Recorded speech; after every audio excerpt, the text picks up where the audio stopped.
አርጀንቲና ዋንጫውን እንድትወስድ የሚፈልገው ከሆነ ፊፋ ለምን ሌሎቹ ቡድኖች እንካፈላለን ለምን መሳተፍ አስፈለገ የሚል ሐሳብ ነው።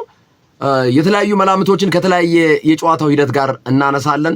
ትናንት አርጀንቲና ከግብጽ እውነት ለመናገር ቁጭ ብድግ የሚያደርግ ማንም ያልገመተው ለአርጀንቲና ቅድመ ግምት የተሰጠበት ምክንያቱም ያው አፍሪካ ነው።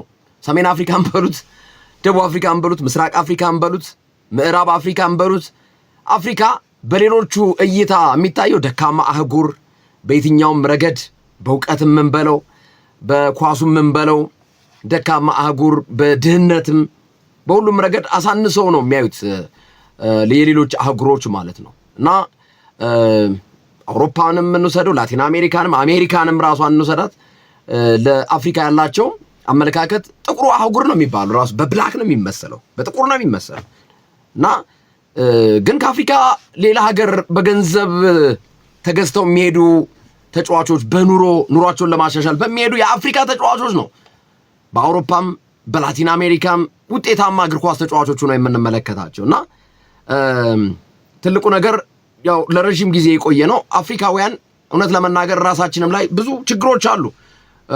ከራስ አህጉር ይልቅ ወይም ከራስ ማንነት ይልቅ ወደ ሌሎች የመሳብ ነገር ይኖራል። ኦፍ ኮርስ የምንመለከታቸው ሊጎች የሚጫወቱባቸው ክለቦች አንፃር ከማየት በነዛ ተጫዋቾች ስሜት ከመመራት አንፃር ነው እንጂ የዘንድሮ የዓለም ዋንጫ የአፍሪካ ቡድኖች ያሳዩት ብቃት እውነት ለመናገር በጣም አስደናቂ ብቃት ነው። ከምድባቸው ያለፉት ከ10 9 አልፈዋል ከቱኒዚያ በስተቀር። እንደገና ጥሎ ማለፍ ላይ የነበራቸውን ሁኔታ ሁላችንም ስንመለከት አንዳንዶቹ ሲመሩ ቆይተው በራሳቸው ስህተት፣ ሌሎቹ ደግሞ አወዛጋቢ በሆነ ሁኔታ ልክ እንደ ትናንቱ እንደ ግብጽ፣ ሌሎቹ ደግሞ እንደ ኬፕ ቨርዴ ተናንቀው እስከ መጨረሻ በመጨረሻው ላይ በተለይ ከ80 ደቂቃ በኋላ አፍሪካውያን ቡድኖች ዋጋ እየከፈሉ እንደሆነ እየተመለከትን ነው። እና ጨዋታውን በመጀመሪያ እናንሳው ሶፊዬ እና ቀጥለን ብዙ ነገሮች አሉ፣ አከራካሪ ጉዳዮች አሉ። ዳኛው ለምንድነው ሌባ የተባሉት? በግልጽ ነው ባይዘወይ የዳኝነት በደል ደርሶብናል፣ ኢፍትሃዊ ዳኝነት ነው የሚል መነጋገሪያ ተነስቷልና ከዳኝነት አመዳደብ ጋር በተገናኘ የአርጀንቲናንና የትናንቱን የግብጽን ጨዋታ የዳኙት ፈረንሳይ ናቸው፣ ፍራንኮ አሌቴ ናቸው፣ ፈረንሳይ ዳኛ ናቸው። በቀጣይ ደግሞ ፈረንሳይ ከሞሮኮ የሚያደርጉትን ጨዋታ ደግሞ አርጀንቲናዊ ዳኛ ነው የሚዳኙት እና ሌላ ስንት ዳኛ ባለበት እንዲህ አይነት ለኮንትሮቨርሲ ለውዝግብ መነሻ የሆኑ የዳኝነት ምደባዎችን ፊፋ ለምን ማከናወን ፈለገ የሚሉ ይነሳሉ። ለመግለጽ ያክል አድማጮቻችን የአርጀንቲናና የግብጽ ጨዋታ ከመካሄዱ በፊት አርጀንቲናዎች ተቃውሞ አሰምተዋል። ዳኛው ፈረንሳይ ነው ሊመደብብና አይገባም አንፈልገውም ብሏልና ምናልባት ያ ዳኛውም ላይ በኢንፎርማል በኩል ኢምፓክት ወይም ኢንፍሉዌንስ ወይም ተጽዕኖ አሳድሮ ይሆን የሚሉ አነጋጋሪ ጉዳዮች አሉ። በቅድሚያ ግን የምናነሳው የጨዋታውን አጠቃላይ ክንዋኔ ይሆናል። በትናንቱ ጨዋታ ግን እኔ ለአንድ ተጫዋች በግሌ እውቅና መስጠት ፈልጋለሁ። በጣም ጥሩ መልማዮች ካሉ ይህንን ተጫዋች ክለቦቻቸው ቢያስፈርሙ ብዙ ቡድኖች እንደሚጠቀሙ እረዳለሁ። በትናንቱ ጨዋታ ግብፃዊው ሃይሰም ሐሰን ዋው ተጫዋች ቃላት የለኝም እኔ ለዚህ ተጫዋች ማለት ነው። በቃ አንደኛ ፉልባክ ሆኖ መጫወት ይችላል በቀኝ በኩል፣ ሁለተኛ የቀኝ የመስመር አጥቂ ሆኖ መጫወት ይችላል። ሶስቱን ተጫዋቾች የአርጀንቲና ተጫዋች ሸንሽኗቸው ነው የገባው። በተሻረው ጎል ላይ የሱን ብቃት ማየት ይቻላል። በተቆጠረውም ጎል ላይ የሱን አስተዋጽኦ ማየት ይቻላል። ሆሳም ሐሰን አሰልጣኙ ለምን ሃይሰም ሐሰንን ሊቀይረው እንደፈለገ ግን አልገባኝም። ለማንኛውም የግብጽ ብሔራዊ ቡድን በሆሳም ሐሰንና በሆሳም ሐሰን ወንድም በኢብራሂም ሐሰን የሚመራ ብሔራዊ ቡድን ነው። ጨዋታውን እናንሳና ወደ አከራካሪ ጉዳዮች እንመጣለን። አንድ ነገር ማስተዋል ያለብን ይመስለኛል። ግብጾች ተበድለዋል አልተበደሉም የሚለውን በኋላ ላይ እናያለን። ከዳኝነት አንፃር ነገሮችን እናያቸዋለን። ግን በዚህ ውስጥ ግን የሜሲን ብቃት ግን መደበቅ አለበት ብዬ አላምንም። ሊዮኔል አንድሪያስ ሜሲ በጨዋታው ላይ ያሳየው አቋም ምርጥ ከመሆኑ ጋር ተያይዞ በዳኝነት በደልም ይሁን አይሁንም በዛ ልጅ አሁን ወሬው ሁሉ ሜሲ መሆኑ ትቶ ዳኝነቱ ነው ግርምየው ነው። ባስገራሚ ሁኔታ ሜሲ የሚለው ወሬ ጠፋና ዳኝነት ፊፋ ለማጭበርበር እየፈለገ ነው፣ ፊፋ ዓለም ዋንጫው እንዳይደበዝበት ፊፋ ገንዘብ እንዲያገኝ ፊፋ የቴሌቪዥን ተመልካች እንዲመጣለት ነው ሜሲን ያሳለፈው የሚሉት ነገሮች በዙና የሜሲን ልፋትና ድካም ክሬዲት መስጠት አልተቻለም። እኔ እዚህ ላይ መሰማር አለበት። ሜሲንም ማድነቅ አለብን፣ ዳኝነቱንም መኮነን ያለበትን መኮነን አለብን። ሁሉንም በልክ ማድረግ አለብን ብዬ አምናለሁ። በዚህ ውስጥ እንግዲህ የትናንትናው ጨዋታ ላይ የጨዋታው ልዩነት ፈጣሪ ሊዮኔል አንድሪያስ ሜሲ ነው። ቅድም እንዳልከው በግብጽ በኩል ሐሰን እንዳነሳ ነው፣ በአርጀንቲና በኩል ሜሲ ልዩነት ፈጥሯል። የሜሲ ክሮስ ለክርስቲያኖ ሮሜሮ ክሮስ ያደረገው ኳስ የዳኝነት ስህተት የለውም፣ ኦፍሳይድ አይደለም፣ ምንም አይደለም። ሜሲ ሁለተኛ ጎል ያስቆጠረው ጎል ኦፍሳይድም አይደለም፣ የተሰራ ጥፋትም የለም፣ ምንም የለም። ስለዚህ ሜሲ አሲስትም አድርጓል፣ ጎሉን ማስቆጥሯል። ክሬዲት መስጠት አለብን ለሊዮኔል ሜሲ በ39 ዓመቱ እንዳይደብቃል። 8 ጎሎች የዓለም ዋንጫው ኮከብ ጎል አግቢ 21 ጎል በዓለም ዋንጫው 9 አሲስት በዓለም ዋንጫ ብዙ አሲስትም ብዙ ጎል የሚያስቆጥር ተጫዋች ነው ሊዮኔል ሜሲ። ለክርስቲያኖ ሮሜሮ ትናንት አሲስት ስላደረገ 9ኛ አሲስት ነው። ከዛ ባለፈ ብዙ ፔናልቲን በመሳት ሌላ በተቃራኒው ደካማ ክብረ ወሰን አስመዝግቧል። 4 ፔናልቲ የሳተ ተጫዋች ነው። ሁሉንም በአግባቡ በልኩ መስጠት አለብን ብዬ አስባለሁ። ሜሲን ማድነቅ አለብን፣ ዳኝነቱን መኮነን ካለብን ዳኝነቱን መኮነን ይኖርብናል ብዬ አምናለሁ። የትናንትናው ጨዋታ ላይ ግን ለኢብራሂም ሐሰንና ሆሳም ሐሰን ሊጨበጨብ ይገባል። ግብጾች ቢሸነፉም ፕራውድ የሚያደርግ ደረታቸውን ነፍተው በካይሮ አደባባዮች ላይ እንዲሄድ የሚያደርጉ ዓለም ላይ ያገኟቸው ግብጻውያኖች ሁሉ ብቻ ሳይሆን አፍሪካኖች ሌላም ዓለም ህዝብ ኢቭን አርጀንቲናዎች ጭምር እንዲያከብሯቸው አድርገዋል። ግብጽ እንድትከበር አድርገዋል።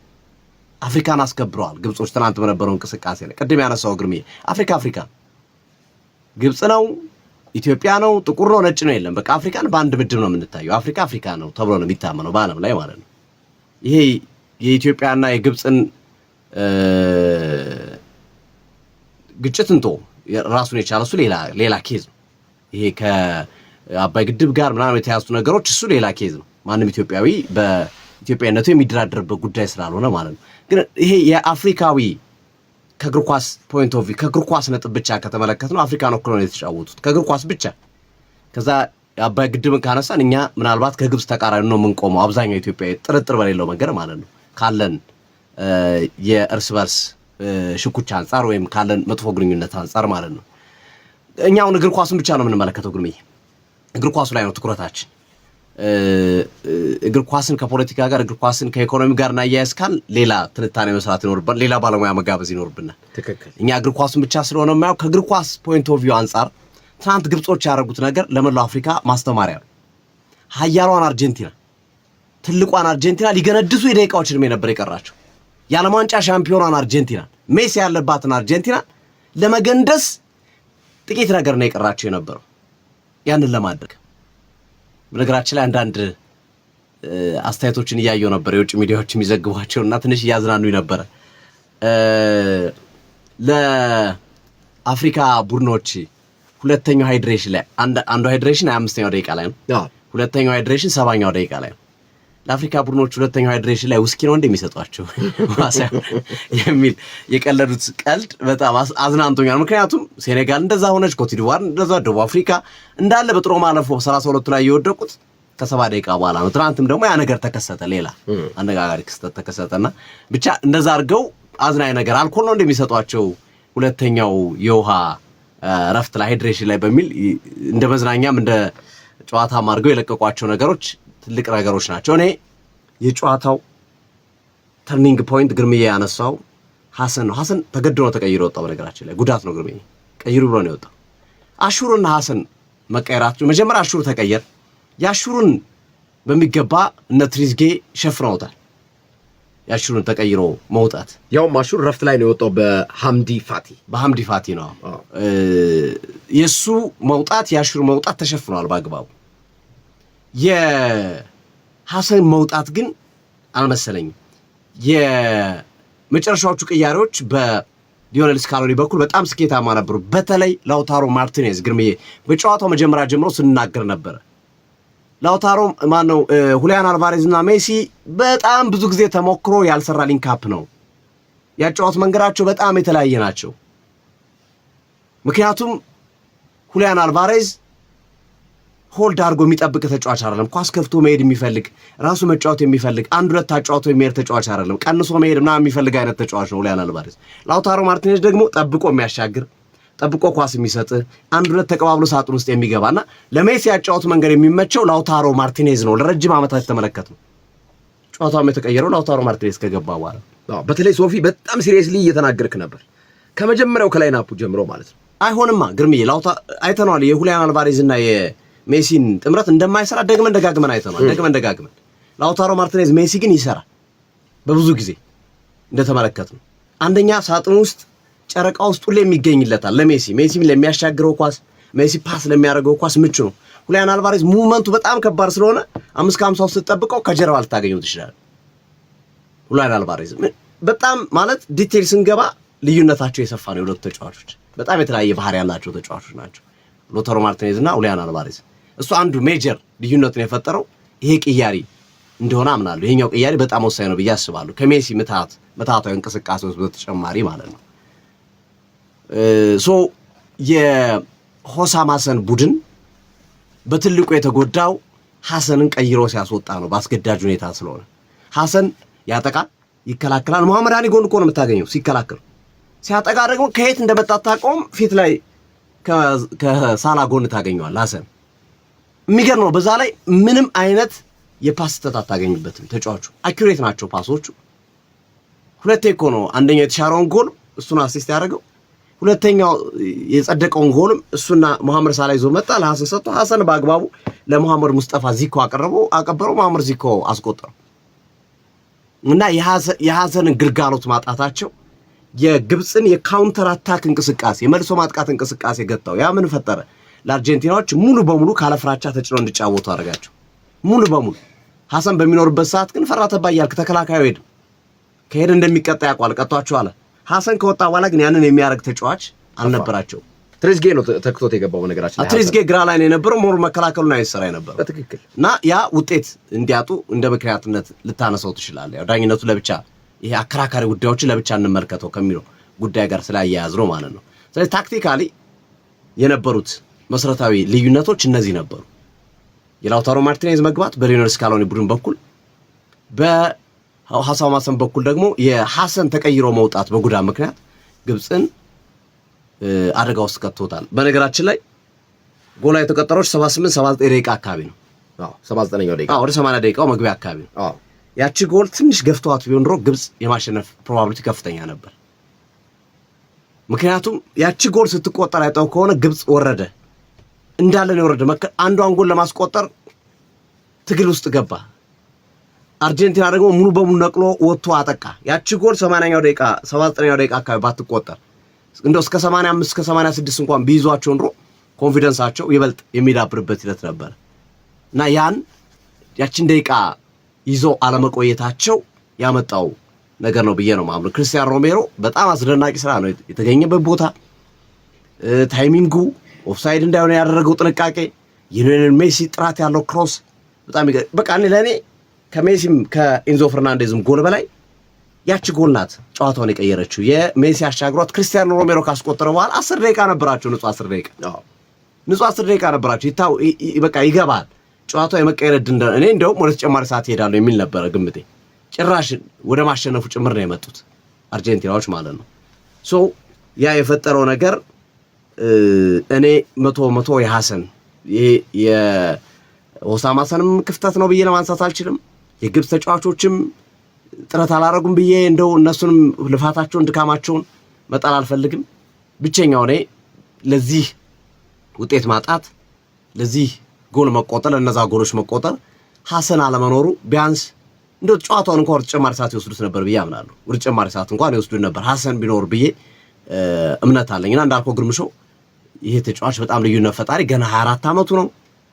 እንዴት እንዳልታየ በርካታ ክለቦች ግራ ገብቶኛል። ምናልባት የኮንሲስተንሲ ጉዳይ የወጥነት ጉዳይ ካልሆነ በስተቀር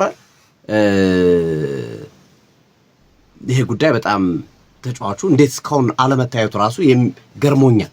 በነገራችን ካሉት የግብፅ ተጫዋች ጥቁር እሱ ነው አይተው ከሆነ ሌሎቹ ያው ወደ ቀለማቸው ወደ ነጭ የተጠጋ ነው። በእያንዳንዱ በትናንት አነጋጋሪ ጉዳዮች ላይ አስተዋጽኦ ነበረበት ሶፊ እንዳልከው ከእሱ የተሻረውም ጎል ላይ አስተዋጽኦ ያደረገው የጸደቀውም ጎል አሲስት ያደረገው እንዳለ ሆኖ ፔናልቲም ደግሞ ሆይሳም ሀሰን የጠለፈው ሜሲ የሳተው ማለት ነው። ሜሲ የሳተውን ኳስ እና በእሱ ነው ኳሱ አምልጦት የተጫዋቹን የአርጀንቲና ተጫዋቹን የታላፊኮን እግር ያገኘው ማለት ነው። ስለዚህ በዚህ ሂደት ውስጥ እንግዲህ ታክቲካሊ ያሉት ነገሮች እነዚህ ናቸው ብዬ አምናለሁ። የሊዮኔል ስካሎኒ ቡድን አርጀንቲና ልዩነት የፈጠረበት ላውታሮ ማርቲኔዝን ቀይሮ ማስገባቱ፣ የሆሳም ሀሰኑ ቡድን ደግሞ የሐሰን በጉዳት ምክንያት ተቀይሮ መውጣት፣ የአሹሩን ቀድሞ መውጣት። አሹሩን ቢኖር ኢቭን እንደው ሆሳም ሀሰን ከወጣ በኋላ የሐሰንን ቦታ አሹር ሊሸፍን የሚችልበት እድል ነበር። በጣም ወደ ሚዱ እየገባ ሲከላከል የነበረ ተጫዋች እንደው አሹር ይጎዳቸዋል የሚል እምነት ነበረ መጀመሪያ ላይ። በኋላ ላይ ግን ይበልጥ ግብጾች ጥሩ ሆነው ሐሰን የአሹሩን ሚና ይዞ የተጫወተ ተጫዋች ነበረ። እንደገና እሱ ሲጎዳ ብዙ ያንን ቡድን የሚያጠናክር ቅያሬ ማግኘት አልቻሉም ሆሳም ሀሰን እና ታክቲካሊ ይሄ ነው። ከዛ ባለፈ ግን ጨዋታውን የወሰኑ ደግሞ የዳኝነት ጉዳዮችን ደግሞ መመልከት እንችላለን። ግን በዚህ ላይ የሚጨምረው ነገር ከሌለ አቲያ ያሻገረውን ኳስ ማሩን አቲያ ያሻገረውን ኳስ ኢብራሂም ያስር 15ኛው ደቂቃ ላይ ጎሉን ሲያስቆጥር ሞር በአርጀንቲና ቤት ውስጥ ሁለት አይነት መልክ ያለው ገጽታ ነበር ያየነው። ኢቭን በደጋፊዎቹም በተጫዋቾቹም ላይ ማለት ነው። ያው ችግር የለውም እናስቆጥራለን የሚለው ሐሳብ በውስጣቸው በአብዛኞቹ እንዳለ ቢገባኝም ነገር ግን ፍርሃትም አለ። ሰብሮ ለመግባት ሲቸገሩ እያየን ማለት ነው። የግብጽ ተከላካይ ክፍል ድንቅ የመከላከል ብቃት እያሳየ ስለነበር ማለት ነው። አርጀንቲና ያው 21ኛው ደቂቃ ላይ ፔናልቲ ወይም መለያ ምት እንድታገኝ ሆነ። ሃይሰም ሀሰን ይህንን ኳስ ታላፊኮን ነው የጠለፈው። ኳሱ አመለጠውና እግሩን ነው ያገኘው። ዳኛው በቀጥታ ፍራንኮ አሌቲ አላንገራገሩም ፔናልቲ ሲሰጡ ማለት ነው። እግሩን ስላገኘው ኳሷን ስቷታል፣ እግሩን አገኘው። ሶ ሊዮኔል ሜሲን ሾቢር አዳነበት። ያኔ የአርጀንቲና ድንጋጤ የበለጠ ጨመረ። ስጋት ውስጥ ገባ። በእንደዚህ አይነት ሁኔታማ ሌላ ነገር ሊፈጠርብን ነው የሚል ስጋት እንዲደቀንባቸው አደረገ ማለት ነው። እና የነበረው ሂደት ስንመለከተው አርጀንቲና አሁንም ውጤቱን መቀልበስ ብትችልም ግን የሊዮኔል ሜሲ ፔናልቲ ማምከን 4ኛ ፔናልቲ ነው። በዓለም ዋንጫው በማምከን ብዙ ፔናልቲ ያመከነ ተጫዋች ሊዮኔል ሜሲ የሚል በመጥፎ ጎኑም ሪከርድ ተመዝግቦበታል። በነገራችን ላይ ቅድም ሶፊ ማንስቶታል። በኋላ ላይ ጨዋታዎች እየቀጠሉ መጥተው እንግዲህ እነዚህ ሁለት ቡድኖች ያደረጉት እንቅስቃሴ በመጀመሪያው አጋማሽ በግብጽ መሪነት ነው 1-0 ለረፍት የወጡት።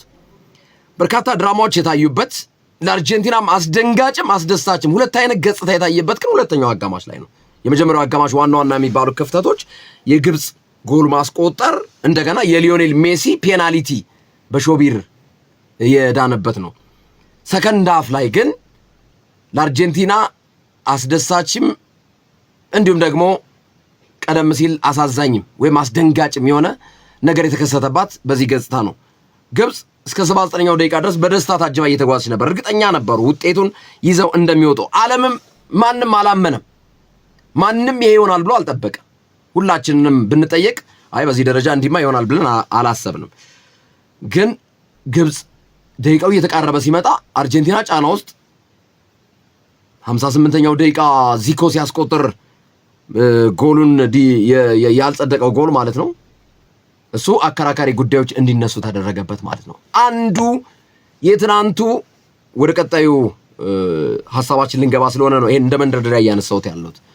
አንዱ ዳኝነት ላይ እንዲነሱ ካደረጋቸው ቅሬታዎች መካከል የሁለተኛው የግብጽ ጎል የተሻረበት መንገድ ነው። ለሁለተኛ ጊዜ አስቆጥሮ 58ኛው ደቂቃ ዚኮ አስቆጥሮ የሱ ኳስ የተሻረበት ሂደት ነው። ኳሱ ከተከላካይ ቦታ የተነሳ ኳስ ነው።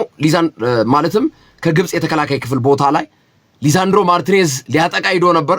የአርጀንቲና ዲፌንደር ከሱ እግር ሲነጠቅ እግሩ ተረግጧል በሚል ነው ጎሉ ከጸደቀ በኋላ እንደገና ወደ ኋላ ተመልሰው በቫር የታየው። ይሄ ኳስ ለምን አከራካሪ ሆነ እናነሳዋለን። ሁለተኛው እንግዲህ ግብጾች በዚህም አላበቁም፣ ቀጠሉና 67ኛው ደቂቃ ይሄ ምታታዊ ልጅ ሆይሳም ሐሰን የተባለው ተጫዋች የሪያል ኦቪዶ ተጫዋች ነው። 24 ዓመቱ ነው ባይዘው 24 ዓመቱ ነው። መረጃው እንደሚያሳየው ከሆነ ገና ብዙ መጫወት የሚችል አሪፍ እድሜ ላይ ያለ ተጫዋች ነው። ሪያል ኦቪዶ ስፔን ውስጥ ነው የሚጫወተው። የኢትዮጵያዊ መልክ ያለው ልጅ ነው። ስታየው እንዴ ይሄንን ልጅ አውቀዋለሁ የምትለው አይነት ፊት ነው ያለው። ማለት አብዛኞቻችን የኢትዮጵያውያንን የመልክ ገጽታ የያዘ ተጫዋች ነው። ያው የግብጾች መልክ ይታወቃልና ከነሱ ለየት ያለ ነው የሐሰን መልክ ማለት ነው። እና አንዳንዶች እንደውም ሲጠይቁ ነው ይሄ ልጅ ኢትዮጵያ ይመስላል የኢትዮጵያ ዘር ሐረግ አለበት እንዴ ብለው ትናንት ኳስ ስናስተላልፍ በርካቶች ሲጠይቁን ነበር። እና ሙስጣፋ ዚኮ 67ኛው ደቂቃ ሁለተኛውን ጎል አስቆጠረ። ቅያሪዎች ድንጋጤ የነበረባቸው አሰልጣኝ ስካሎኒ ጎንዛሌዝን በታላፊኮ ላውታሮ ማርቲኔዝን በዴፖል ቀይሮ አስገቡ። እንደገና ጎንዛሎ ሞንቴሊን በሞሊና ቀየሩ። የተቀየሩት አስተዋጽኦ አድርገዋል ከጎንዛሌዝ ውጭ። ላውታሮ ማርቲኔዝ አስደናቂ ስራ ነው የሰራው፣ አሲስት አድርጓል ለመጨረሻው ጎል ለኤንዞ ፈርናንዴስ። ጎንዛሎ ሞንቴልም ለሊዮኔል ሜሲ ለሁለተኛው ጎል አሲስት ያደረገ ነው። ሜሲ ያው ለክርስቲያን ሮሜሮ የመጀመሪያ ጎል አርጀንቲና ስታስቆጥር አሲስት ያደረገው ሊዮኔል ሜሲ ነው። አንድ አሲስት አንድ ጎል። ስለዚህ በአሲስት ደረጃ በዓለም ዋንጫው 9 አሲስቶችን በማድረግ የሊዮኔል ሜሲን የሚያክል አሲስት ያደረገ አንድም ተጫዋች የለም። ጎሉን ሲያስቆጥር ደግሞ የዘንድሮ የ2026 የዓለም ዋንጫ 8ኛ ጎል በማስቆጠር እኩል ከነበሩት ከኪሊያን ምባፔና ከሃላንድ ቀድሞ 8 ጎሎችን በማስቆጠር የከፍተኛ ግብ አስቆጣሪነቱን እንዲመራ ያስቻለውን ጎል ነው ማስመዝገብ የቻለው። ይቺ ጎል እንደገና የጎሉን መጠን በዓለም ዋንጫ ያስቆጠራቸውን መጠን 21 አድርሶታል። አጠገቡ እየተነፈሰ የሚገኘው ኪሊያን ምባፔ ነው። 19 ጎል አስቆጥሯል በዓለም ዋንጫው። ክርስቲያኖ ሮናልዶ በነገራችን ላይ 11 ጎል ነው ያስቆጠረው። 9ኛ ደረጃ ላይ ነው የሚገኘው በአጠቃላይ በዓለም ዋንጫ ጎል በማስቆጠር ማለት ነው። እና ሁለተኛው አከራካሪ ጉዳይ የኢንዞ ፈርናንዴዝ ጎል ከመቆጠሩ በፊት ሳጥን ውስጥ መሐመድ ሳላ ወደ ጎል ይዞት የሚሄደው ኳስ ላይ እሱ ኳስ ጥፋት እግሩ ተመቷል ነው። ቢያንስ የኳሱ ሙቭመንት አይቶ ዳኛው ኦኬ ሽሮታል የሚል አስተያየት እንዲሰጥ እንኳን ቫር ለማየት ፈቃደኛ አልነበሩም። ለሊዛንድሮ ማርቲኔዝ ጎሉ ጸድቆ በታየበት የቫር ሁኔታ ለሙሐመድ ሳላህ ሳጥን ውስጥ እግሩ ተነክቷል። አዎ ተነክቷል። ተጠልፏል። አዎ ተጠልፏል። ሌላ አከራካሪ ጉዳዮች አሉ። ኳሱን ቀድሞ ነክቷል አልነካ የሚለው ጉዳይ እንዳለ ሆኖ ቢያንስ ቫር ለማየት ለምን አልፈቀዱም የሚሉ ጥያቄዎች ተነሱ። ሁለተኛ የኮንሲስተንሲ ችግር፣ የወጥነት ችግር ተነሳ። ምናልባት የሊዛንድሮ ማርቲኔዝ እግሩ ተረግጧል። አዎ ጥፋት ሰርቶበታል። አዎ ኦኬ። እንደዛ ከሆነ ታዲያ አርጀንቲና ከኦስትሪያ ጋር በነበራቸው ጨዋታ አርጀንቲና ጎሉን ስታስቆጥር ጥፋት ተሰርቶ የሄደበት ሁኔታ ለምንድን ነው በቫር ያልታየው ታዲያ? ኮንሲስተንሲ ከሆነ ወጥነት ከሆነ ማለት ነው ለምን በቫር ታይቶ? ምክንያቱም ከተጫዋች ላይ ጥፋት ተሰርቶ የሄደ ክስተት ነው። አርጀንቲና ከኦስትሪያ ብቻ አይደለም በዚህ ዓለም ዋንጫ ብዙ ተጫዋቾች ጥፋት ተሰርቶባቸው ጎል ተቆጥሯል። ለነሱ ግን ቫር ወደ ኋላ ተመልሶ አላየም ነው ሌላው ዳኛው ላይ ጣት እንዲቀሰር ያደረገው ማለት ነው። ሶስተኛ ተሻጋሪ ኳስ በግብጽ ብሔራዊ ቡድን በኩል የማዘምት ወይም ደግሞ ወደ ማዘመምቻው አካባቢ ይመስለኛል የተሻገረ ኳስ አሌክሲስ ማካሊስተር ጎትቶ ጥሎ ሳጥን ውስጥ የግብጽን ተጫዋች ቢያንስ ማየት እንኳን መልሶ እይታ እንኳን ማሳየት አልፈቀደም ካሜራው ራሱ እንኳን ሌላው ይቅርና ማለት ነው። እነዚህ ናቸው ዳኛው ላይ ባይዘው ጣት እንዲቀሰሩ ያደረጉት። ፍትሃዊነት ይጎላል ነው ግብጾች እያሉ ያሉት ምንድነው? ገና ጨዋታው ከመካሄዱ በፊት የፈረንሳይ ዳኛ ሲመደብ አርጀንቲናዎች እምቢ ስላሉ ለምን የፈረንሳይ ዳኛ ተመደበ ስላሉ ያንን ነገር ለማካካስ በሚል ለአርጀንቲና ፌቨር ተሰርቷል ነው።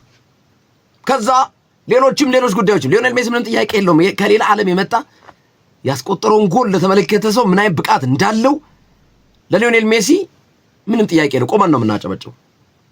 ግን ሰዎች ሌሎች ነገሮችን መምዘዝ ጀመሩ። ምን ያኔ ቀይ ካርድ ሲሰራ ለሌሎቹ ቀይ ካርድ ሲታይ ለሜሲ ለምን ቀይ ካርድ አልተሰጠም? ስለዚህ ፊፋ ማለካ አርጀንቲናን ፌቨር እያደረገ ነው እንድታልፍለት የሚሉ ማነሳሻ ሐሳቦችን እየጨመረ ነው። ሶፊ ላይ ሊዮኔል ሜሲን ፔናልቲን እንዲስት ያረኩት እኔ ነኝ እያለ ይገኛል።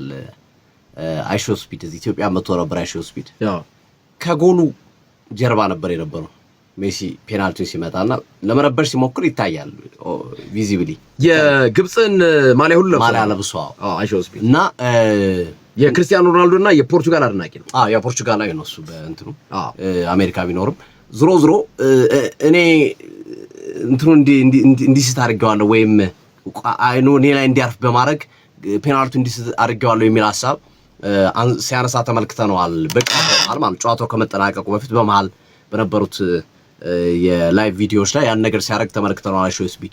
ከዛ ውጭ ግን አይሾው ስፒድን የአርጀንቲና ደጋፊዎች እንደ ዝንጀሮ እየጮሁ እንደ ቺምፓዚ እየተራመዱ እንዲያሉ በጣም ሲያናዱት ነበር የአርጀንቲና ደጋፊዎች ማለት ነው።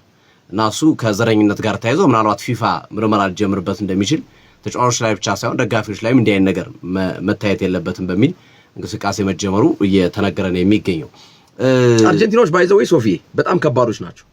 እኔ የአርጀንቲናንና የቺሊ የአርጀንቲናንና የኮሎምቢያን ጨዋታ ይቻላል እና ብዙ ጊዜ አይታቸው ከሆነ ኮሎምቢያ በቆዳቸው ጠቆር ያሉ ተጫዋቾች አሉበት እና እኔ የአርጀንቲናና የኮሎምቢያን ጨዋታ ለማየት ገብቼ ኮፓ አሜሪካ ጨዋታ ነው ማለት ነው የተገናኙት አርጀንቲናና ኮሎምቢያ እና ስቴዲየም በሙሉ ሜሲ ነው የሚለው የሜሲ ስም ነው የሚነሳው። የአርጀንቲና ደጋፊዎች በጣም ዘረኞች ናቸው።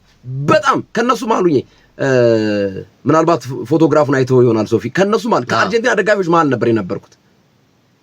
በቃ ሙሉ የኮሎምቢያን ተጫዋቾች በቆዳ ቀለማቸው በጥቁርነታቸው ሲሰድቧቸው የነበረው ማለት ነው እና በግልጽ ነው የሚሳደቡት እነሱ የአርጀንቲና ልክ እንደ ዝንጀሮ እየጮሁ እና ሞንኪ እያሉ ማለት ነው። እና እኔ ራሱ ተሳቀቅኩኝ ታውቃለህ። እኔ ብቻ አይደለም አክቹዋሊ ሌሎች ጥቁር የቆዳ ቀለም ያለን ኢትዮጵያውያኖችም አብረን ጎን ለጎን ነበርን እና ደነገጥን በአጠቃላይ ማለት ነው። እና ምን ለማለት ፈልጌ ነው የአርጀንቲና ደጋፊዎች እንደዚህ አይነት ነገር በጣም የተለመደ ነው። ኮሎምቢያዎች ጥቁር ስለሆኑ ማለት ነው። በነገራችን ላይ ያው ከአርጀንቲና ጋር ተያይዞ ታሪክ የሚያስቀምጣቸው ነገሮች አሉ። አርጀንቲና በነገራችን ላይ ጥቁር ሕዝብ የነበረባት ሀገር ነበረች።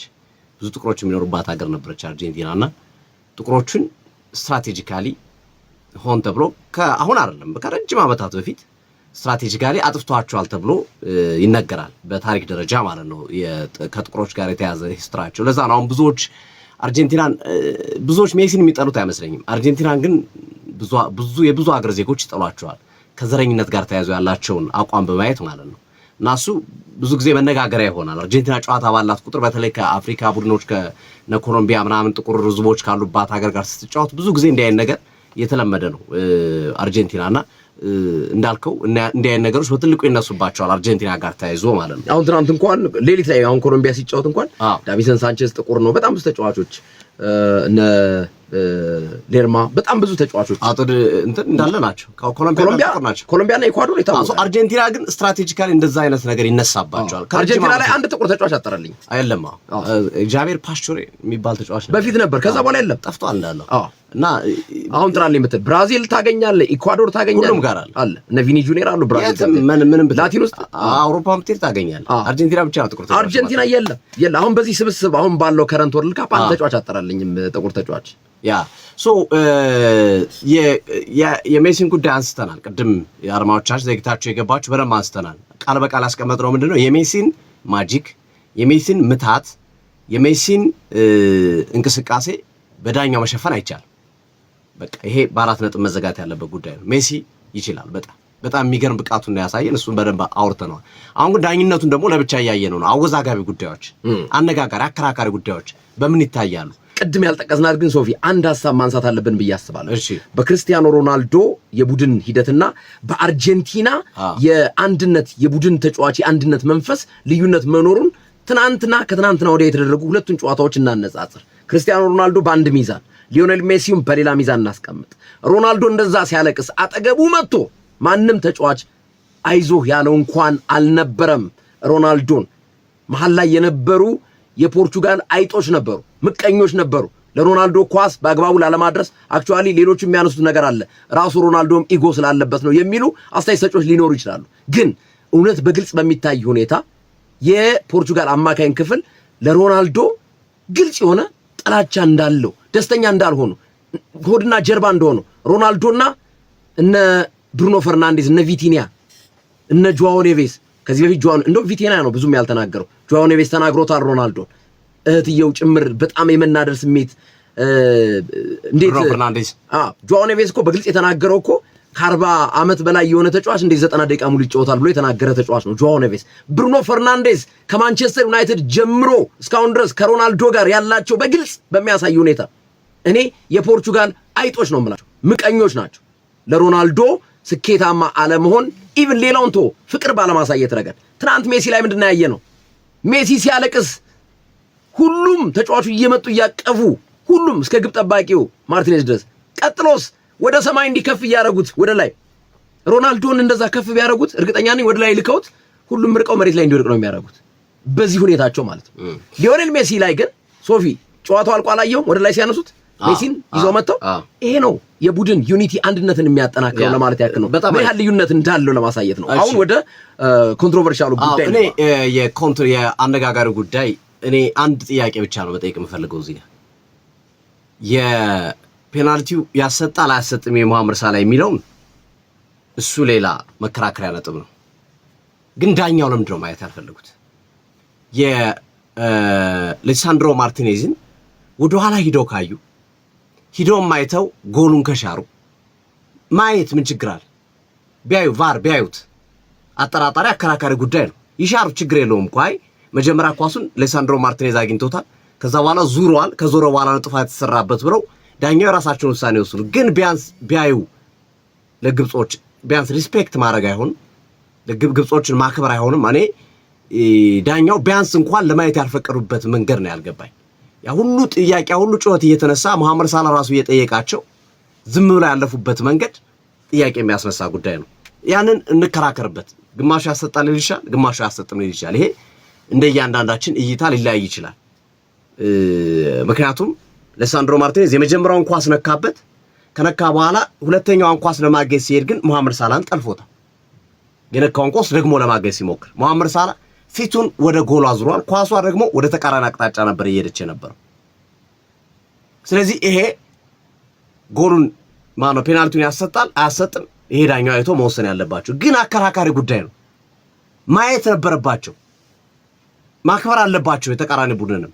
ምክንያቱም የሌሳንድሮ ማርቲኔዝን ወደ ኋላ ሄደው አይተው ትክክል ነው ውሳናቸው ባይዘው ሌሳንድሮ ማርቲኔዝን ጥፋት ሰርቶበታል፣ ትክክል ነው። ቅድም እንዳልከው ግርምሻው ኮንሲስተንሲ ላይ ጥያቄ ታነሳል። ሌላው ዳኛ እንደዛ አይደል። ሌላው የቫር ዳኞች ተመልሳቸው ወደ ኋላ ይውትላቸው ግደላቸው አይሰሙም።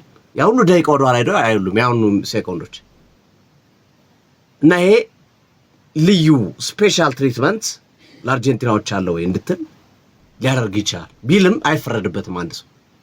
ምክንያቱም ቢያንስ ማየት አይተው አይ አያሰጥም ፔናልቲው። ምክንያቱም መጀመሪያ እከሌ ስለነካው ከነካው በኋላ ለማገኝ ሲሞክር ይሄኛው ደግሞ እየሄደበት ያለ አቅጣጫ ሌላ ስለሆነ ብሎ መወሰን አይ ፔናልቲ ያሰጣል። ምክንያቱም ሳጥን ውስጥ ጥፋት መስራት ነው አለቀ ብሎ ሊወስኑ የሚችሉባቸው የራሳቸው አድቫንቴጅ ይኖራሉ ብዬ አስባለሁ። በዚህ ነው መታየት ያለበት የዳኝነቱ ጉዳይ። የዳኝነቱ ጉዳይ ጥያቄ የምታነሳበት